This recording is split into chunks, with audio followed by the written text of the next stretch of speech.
दोस्तों, चाय और चैप्टर्स में आपका स्वागत है। आज की क्लास में हम 2026 के डीएसएसपी में जितने भी पेपर्स हुए हैं उनमें जो मोस्ट रिपीटेड एसएसटी जी के क्वेश्चंस हैं वो हम आज करने वाले हैं। तो बने रहे चाय और चैप्टर्स के साथ। क्लास स्टार्ट करने से पहले मैं आपको बता दूं कि कॉपी और पेन अपने साथ लेकर बैठिए। आपका कितना स्कोर हो रहा है नोट करते जाइए ताकि आपको अपनी प्रिपरेशन का आइडिया हो जाए कि जीके में आप कितना स्कोर कर सकते हैं। और ये क्लास आपके लिए क्यों ज़रूरी है, क्योंकि जीके में लगभग 7 to 9 क्वेश्चंस एसएसटी के आ रहे हैं। तो 20 नंबर में से 7 to 9 मार्क्स बहुत अच्छा वेटेज रखते हैं। और सबसे कमाल की बात यह है कि ये क्वेश्चन इतने ज़्यादा रिपीट हो रहे हैं कि बस आप अगर ये क्लास, ये जो सीरीज़ है 2000 क्वेश्चंस की, अगर आपको इसको सुनता रहना है, बस अगर आप ये क्लास सुनते रहे तो आप एक बहुत अच्छा स्कोर कर सकते हो, जो कि फाइनल एग्ज़ाम में आपके मार्क्स को बूस्ट करेगा। आपको आपका स्कोर लिखना है और कमेंट बॉक्स में बताना है आपका कितना स्कोर आया है। अगर आपका कोई सजेशन हो इस सीरीज़ को लेकर तो प्लीज़ बताइएगा। और आज का क्वेश्चन नंबर 14 ज़रूर अटैम्प्ट करिएगा, वो आपके लिए एक चैलेंजिंग क्वेश्चन है। तो चले देखते हैं कि वो आप कर पाएंगे या नहीं। आज का हमारा फर्स्ट क्वेश्चन है, पश्चिमी घाट का हिस्सा नीलगिरी पहाड़ियाँ निम्नलिखित में से किन राज्यों के संगम पर स्थित है। संगम मतलब जंक्शन, जहाँ पर दो राज्य मिलते हैं। सबसे पहले तो ये बताइए कि नीलगिरी की पहाड़ियाँ कहाँ पर है। नॉर्थ में है, साउथ में है, ईस्ट में है या वेस्ट में है। कमेंट बॉक्स में बताइए। देखो, तैयारी का सबसे अच्छा तरीका होता है कि आपको एक क्वेश्चन मिल रहा है तो उसी क्वेश्चन से आप 4-5 क्वेश्चंस और निकालिए। जैसे कि पश्चिमी घाट की बात की गई है तो पश्चिमी घाट कहाँ से कहाँ तक है, किस साइड पड़ता है, कौन से स्टेट में है। तो इस तरह से काफ़ी सारे सब्जेक्ट्स आपके तैयार हो जाएंगे, जैसे ज्योग्राफी हो गया, पॉलिटी हो गया। तो चलिए, हमारा फर्स्ट ऑप्शन है आंध्र प्रदेश, केरल और गोवा कि नीलगिरी की पहाड़ियाँ किन दो राज्यों के संगम पर स्थित है। सेकंड ऑप्शन है महाराष्ट्र, गुजरात और राजस्थान। थर्ड ऑप्शन है झारखंड, उड़ीसा और छत्तीसगढ़। एंड लास्ट ऑप्शन है कर्नाटक, केरल और तमिलनाडु। आई होप आपने अपना आंसर लिख लिया होगा। तो हमारा राइट आंसर होगा ऑप्शन नंबर 4, कर्नाटक, केरल और तमिलनाडु। देखिए, यहाँ पर ये जो पश्चिमी घाट है, लेफ्ट साइड से पश्चिमी घाट और राइट साइड से पूर्वी घाट, और ये जो दोनों साउथ में मिलते हैं, यहाँ पर नीलगिरी की पहाड़ियाँ हैं। और एक और क्वेश्चन बताओ, नीलगिरी की पहाड़ियों की सबसे ऊंची चोटी कौन सी है। डोडा बेटा। नेक्स्ट क्वेश्चन है हमारा, भारत के आर्थिक सर्वेक्षण 2024-25 के अनुसार निम्नलिखित में से कौन सा राज्य भारत में चावल का सबसे बड़ा उत्पादक है। तेलंगाना, तमिलनाडु, उत्तर प्रदेश या फिर पश्चिम बंगाल। चावल का सबसे बड़ा उत्पादक राज्य है तेलंगाना, तमिलनाडु, उत्तर प्रदेश, पश्चिम बंगाल। तो right answer is option number 3, Uttar Pradesh. Next question है, सांची में विशाल स्तूप का निर्माण मूल रूप से किस शासक ने करवाया था। अशोक, खारवेल, हर्षवर्धन या फिर Chandragupta. Right answer is option number 1, Ashok. Sanchi के स्तूप का निर्माण अशोक द्वारा करवाया गया था। हमारा नेक्स्ट क्वेश्चन है, भारतीय राष्ट्रीय कांग्रेस का गठन कब हुआ था। 1905, 1875, 1885 या फिर 1890। कांग्रेस का गठन 1885 में हुआ था। तो option number 3 is the right answer. पहले अध्यक्ष कौन बने थे। A.O. ह्यूम। और इस टाइम पे वाइसराय कौन था। डफरिन। निम्नलिखित में से किस नेता ने इंडियन सोशलिस्ट अखबार की स्थापना की थी। Indian socialist. विपिन चंद्र पाल, बाल गंगाधर तिलक, सुरेंद्रनाथ बनर्जी या फिर Shyamji Krishna Varma. Right answer is Shyamji Krishna Varma द्वारा इंडियन सोशलिस्ट अखबार की स्थापना की गई थी। नेक्स्ट क्वेश्चन है, किस शहर से युगांतर नामक एक गुप्त क्रांतिकारी समूह संचालित होता था? अगर आप मेरे शॉर्ट्स भी फॉलो कर रहे हो तो ये वाला क्वेश्चन मैंने शॉर्ट्स में दिया था। Option number 1 Howrah, option number 2 Malda, option number 3 Bihar, option number 4 Kolkata. Yugantar, तो ये कोलकाता से संचालित किया गया था।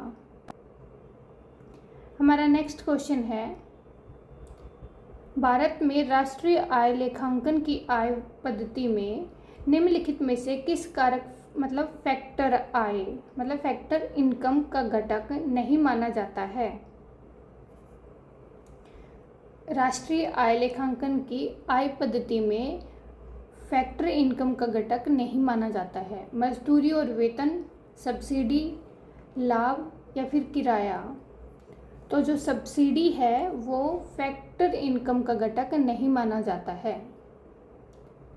हमारा नेक्स्ट क्वेश्चन है, यदि कोई व्यक्ति नौकरी छोड़ देता है तो नौकरी की तलाश के दौरान वह किस प्रकार की बेरोजगारी का अनुभव करता है?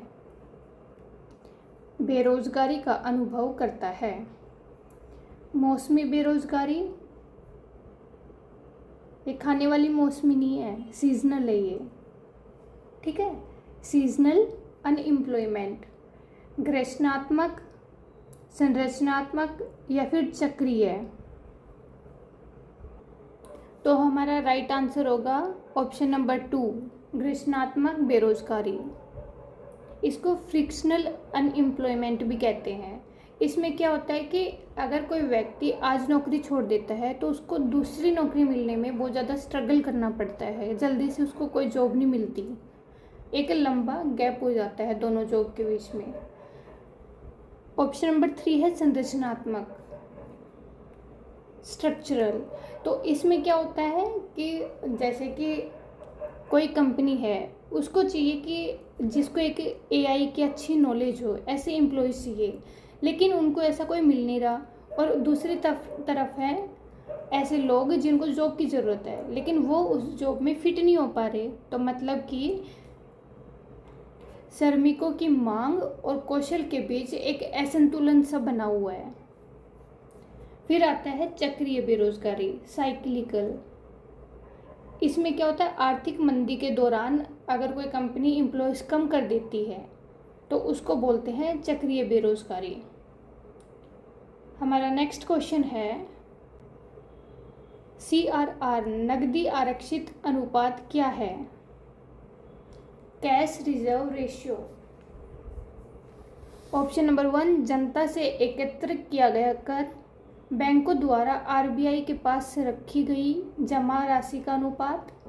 ऑप्शन नंबर 3 है ऋणों के लिए मुद्रा अनुपात। ऑप्शन नंबर 4 है सरकार के पास रिजर्व बैंक की राशि। तो कैश रिजर्व रेशियो क्या है ये बताना है हमें। इसमें बैंकों द्वारा RBI के पास एक अनुपात, एक रेशियो में मनी को रख दिया जाता है। तो option number 2 is the right answer कि बैंक RBI के पास रखी गई जमा राशि का अनुपात। हमारा 10th क्वेश्चन है, निम्नलिखित में से कौन सी कृषि पद्धति वैज्ञानिक रूप से प्रबंधन और अत्यधिक पूंजी प्रदान है?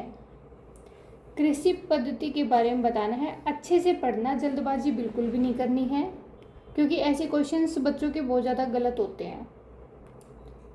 तो ऑप्शन नंबर 1 है हमारा निर्वाह शुष्क कृषि, सब्सिस्टेंस ड्राई फार्मिंग, रोपण कृषि, प्लांटेशन फार्मिंग। ऑप्शन नंबर 3 है आदम जीविका, मतलब प्रिमिटिव फार्मिंग। ऑप्शन नंबर 4 है स्थानांतरित कृषि, मतलब शिफ्टिंग कल्टीवेशन। सब्सिस्टेंस फार्मिंग क्या होती है?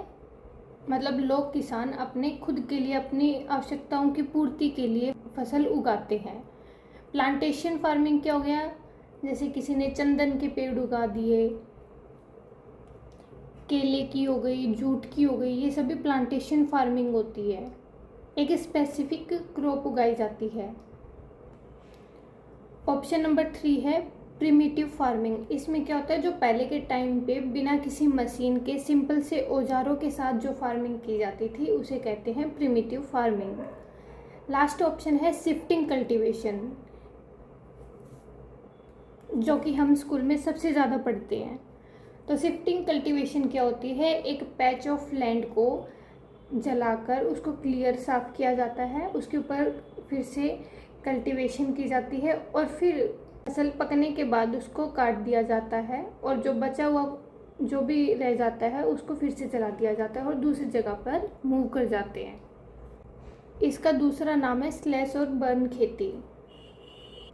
तो क्वेश्चन क्या था हमारा? निम्न में से कौन सी कृषि पद्धति वैज्ञानिक रूप से प्रबंधन और अत्यधिक पूंजी प्रदान है? तो अत्यधिक पूंजी कौन सी देगी? जो मार्केट में ज़्यादा बिकेगी। और जो ऑप्शन नंबर 2 है प्लांटेशन रोपण कृषि, ये तो उगाए इसलिए रहे हैं कि ताकि इसको मार्केट में बेच सके। अब जैसे कि जूट है, उसको हम घर में थोड़ी ना कितना यूज़ कर लेंगे, सारा का सारा मार्केट में जाना है, तो इसमें सबसे ज़्यादा प्रॉफिट होता है। तो option number 2 is the right answer. हमारा नेक्स्ट क्वेश्चन है, भारत में खिलाफत आंदोलन के प्रमुख लीडर कौन थे?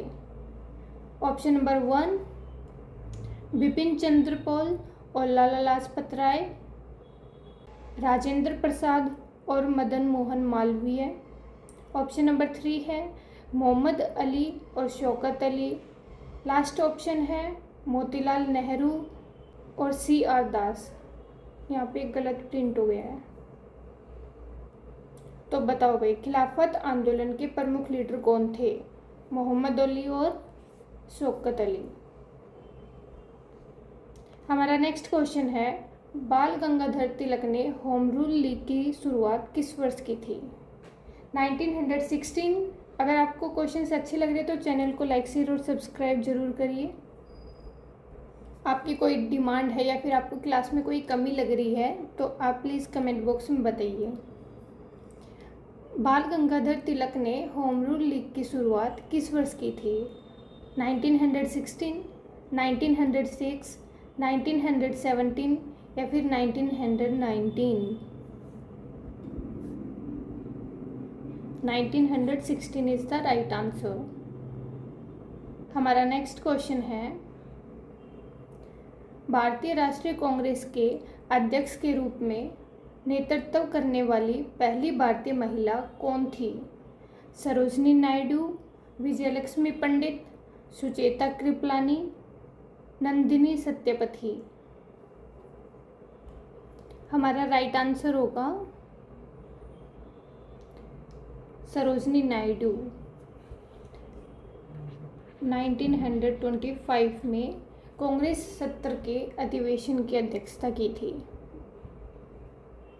हमारा नेक्स्ट क्वेश्चन है, अगर इंडिया की ना पूछी जाए वैसे ही बोला जाए कि कांग्रेस की फर्स्ट महिला अध्यक्ष कौन थी, तो वो होगी एनी बेसेंट। हमारा नेक्स्ट क्वेश्चन है, रंगराजन विशेषज्ञ समूह ने भारत में निर्धनता आकलन के संशोधन पर अपनी रिपोर्ट किस वर्ष जारी की थी? 2018, 2021, 2014 या फिर 2024? रंगराजन ने निर्धनता गरीबी आकलन पर अपनी रिपोर्ट कब प्रस्तुत की थी? Right answer is option number 3, 2014 में, 2014। हमारा नेक्स्ट क्वेश्चन है, 1900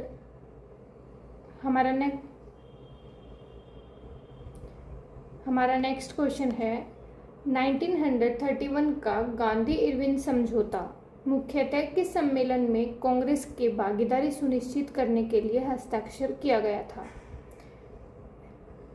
तृतीय गोलमेज, द्वितीय गोलमेज, प्रथम गोलमेज या फिर साइमन कमीशन? ये तो बिल्कुल ही अलग हो गया है साइमन कमीशन तो। अब बताओ गांधी इरविन समझौता कब हुआ था? 1931 में। 31 में कौन सा हुआ था? प्रथम वाला तो 30 में हो गया था, तो 31 में सेकंड होगा।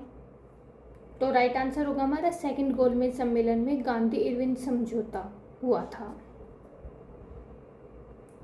हमारा नेक्स्ट क्वेश्चन है, निम्नलिखित में से कौन द बंगाली समाचार पत्र के संपादक थे?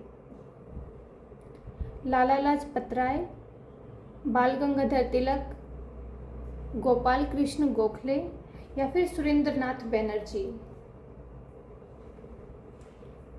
तो राइट आंसर हमारा सुरेंद्रनाथ बैनर्जी ने द बंगाली समाचार पत्र निकाला था। हमारा नेक्स्ट क्वेश्चन है, निम्नलिखित में से भारत में अप्रत्यक्ष कर का एक उदाहरण है? आपके लिए चैलेंज है, आप करके बताइए ये वाला। इनडायरेक्ट टैक्स, इनडायरेक्ट टैक्स, आयकर, इनकम टैक्स, निगम कर, संपत्ति कर या फिर सीमा शुल्क? आयकर डायरेक्ट है, निगम कर डायरेक्ट है, संपत्ति पर लगने वाला भी टैक्स डायरेक्ट ही है, और जो सीमा शुल्क है, कस्टम ड्यूटी है, ये इनडायरेक्ट है। तो हमारा राइट आंसर क्या हो जाएगा? Option number 4। हमारा नेक्स्ट क्वेश्चन है, सितंबर 1920 में भारतीय राष्ट्रीय कांग्रेस ने